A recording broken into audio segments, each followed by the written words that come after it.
In 2010, MSF staff assisted the delivery of more than 150,000 babies.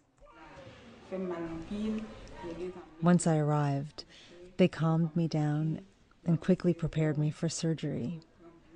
They gave me injections and anesthesia. When I woke up, they said, "Madame, here is your baby." I was surprised, and I said, "Oh, what a sweet little thing." Whether in Haiti following the earthquake or providing assistance to displaced, refugee or isolated populations, MSF teams often work in settings where emergency obstetric care is lacking. When the contractions got very strong, I went to the health center. They asked me to find transportation to the hospital.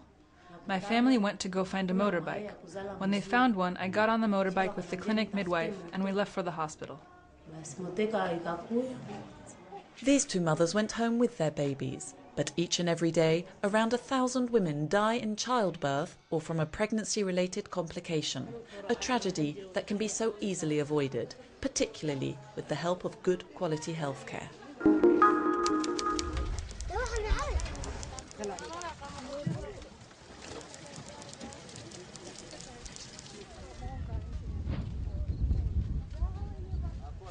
Despite the efforts of NGOs, 1 child in 12 suffers from acute malnutrition in the camps that make up Dadaab. Médecins Sans Frontières runs a 300-bed hospital and 4 health centres in Dagale camp. But this just isn't enough, either in terms of quantity or quality.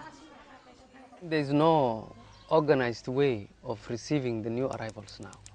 Registration has been suspended, which means if you come to the camps, you have to find your own way to survive. With your relatives or friends, or if you don't have relatives, then you have to beg. There is no safe haven in Somalia. Even here in the camps, it's not even a safe haven. When 2 of its staff members were kidnapped from Ifo camp in October 2011, MSF decided to focus on life-saving medical activities.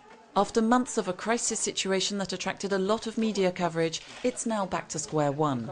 No short or long-term solution has been found, and the refugees' health and living conditions are getting worse by the day.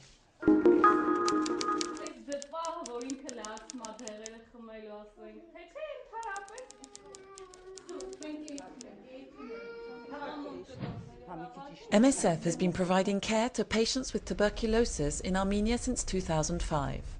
This team is going to visit a family whose 2-year-old son has been receiving treatment at home for a year now. His mother is in treatment, his father, uncle,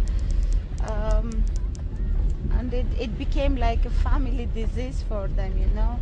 And poor child, he's suffering, but we don't have any other choice. I mean, there are no other tablets, there are no other experience. Whatever we can do for the parents, we do for him too.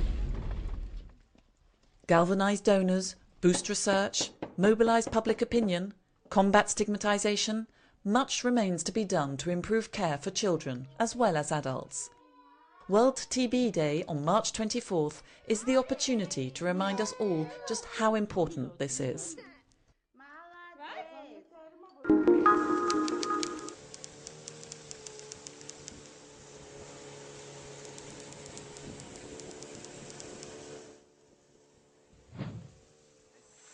This is a typical tsetse fly.